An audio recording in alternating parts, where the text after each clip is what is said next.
ايه ازيكم يا جماعه، فيديو جديد معاكم ايجيبشن كيوبر. زي ما هو باين على وشي الساعه دلوقتي 2 الفجر، قاعد مستني ماتش الاهلي. وانا قاعد بفكر يا ترى مين هيكسب، ميسي ولا قفشه. افتكرت ان في واحد من زمان طلب مني اعمل فيديو هاو تو بي سب 15، او ازاي تحل مكعب في اقل من 15 ثانيه. يعني لما حد يفكر ان هو عايز يبقى سب 15، عاده بيبقى فاكر ان هو محتاج يعمل 1 2 3 خلاص بقت سب 15. الموضوع مش كده بالظبط، يعني عاده بتمشي بالحب شويه. فالمهم هقول لك، يعني ما اعرفش كام نصيحه، غالبا 5 6 نصايح. لو عملتهم اضمن لك ان شاء الله هتبقى صف 15. جاهز؟ يلا بينا. وخليك متابع لاخر الفيديو عشان هقول لك السر اللي خلاني ما انزلش اخر فتره. عايز انام. اول نصيحه، الكروس. عشان تبقى صف 15 محتاج تتعلم انك تخطط الكروس 100%. يعني ايه اللي بقوله ده؟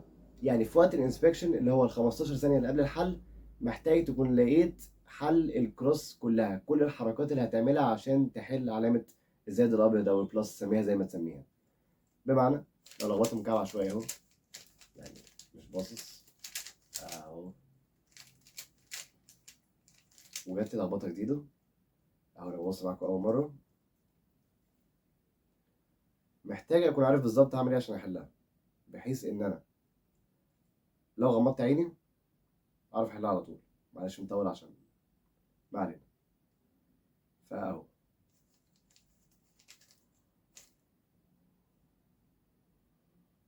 بس كده. فممكن الموضوع في الاول ما تعرفش تعملها 15 ثانيه. هو مش ممكن، انت فعلا في الاول مش هتعرف تعملها في ال 15 سكندز بتوع الانسبكشن. فالحل ايه؟ اتمرن. لا شيء. بمعنى انك حاول تحل من غير انسبكشن. لو الموضوع قعد معاك ال 20 30 ثانيه، دقيقه، دقيقتين، 5 10، المهم انك تعرف تحل الكروس وانت مغمض عينك من غير ما تفكر فيها.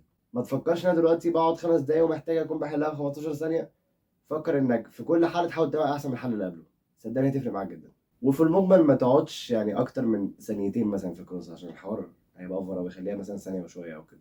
الاف 12 هي اكتر خطوه هتتعبك، عشان انت محتاج يكون عندك، تقدر تقول، احسن حل لكل حاله اف 12. يعني كل كيس محتاج يكون عندك الحل اللي هو فيه عدد حركات قليل وفي نفس الوقت تعرف تعملهم بسرعه. ازاي هتعمل كده؟ يعني في فيديوهات بالهبل على اليوتيوب ليوتيوبرز مشهورين زي جي بيرم، ومش فاكر اسمه، كيوبر هيد حاجه كده. المهم في يوتيوبرز كتير نزلوا فيديو اللي هو كل حالات الاف 12 احسن حل ليها، او الحل اللي انا بعمله، بحيث في الاخر يكون عندك شبه كل الحالات اللي هتقابلها انت اوريدي خلاص حفظت اسرع طريقه ليها. بس ارجوك، بعد اذنك لو سمحت، لما تيجي تختار يوتيوبر اختار يوتيوبر عادل، ومش بعدد السبسكرايبرز. عشان في يوتيوبرز او يوتيوبرز بيختاروا حلول غريبه جدا، او فيها حركات كتير، او فيها حركات قليله بس فينجر تريكس عجيبه. يعني حلول معقده قوي. فكل حل معقد قوي، ازيداني لو افتكرته في الحل، ولو افتكرته ازيداني لو عرفت تجيب سب 15 في الحل ده. مش حاجه بس اللي هو عشان انت عقدت نفسك في وسط الحل عشان تفتكر حاله معينه، حتى لو افتكرتها انت الفينجر تريكس بتاعتك صعبه، فمش هتعرف تشوف باقي المكعب، فعطلت نفسك على الفاضي. فعارف، اختار يوتيوبر يكون بيعمل حلول بسيطه بس سريعه. يا عم لو زنقت معاك قوي في حاله معينه ابعتها لي وهرد ان شاء الله. تالت نصيحه، الاو ال ال. اللي عايز اقول لك مختلف عن باقي اليوتيوبرز في الحته دي. انا شايف ان الاو ال ال عشان تبقى صف 15 مش محتاج تعرف 57، مش محتاج تبقى فول او ال ال. ممكن تبقى تولك وعادي تفضل صف 15. طبعا مش هيضرك انك تحفظ حالات زياده، بس بقول لك انك ركز مجهودك في حاجه تانية دلوقتي، وفي مثلا السب 12 او كده هتبقى تحتاج تبقى فول او ال ال. رابع نصيحه، البي ال ال. فاكر لما قلت لك في اول الفيديو ان الموضوع بالحب، واي خطوه من دول مش لازم تعمل اللي بقوله بالظبط؟ او البي ال ال ما فيهاش الكلام ده. احفظ ال 21 حاجه، عشان صدقني هتوفر على نفسك تعب مش طبيعي قدام. هي دلوقتي تبان صعبه، بس هم 21 بس، مش 57. والحالات الى حد ما مش شبه بعض، وصدقني هتفرق معاك جدا، هتسرعك بزياده يعني.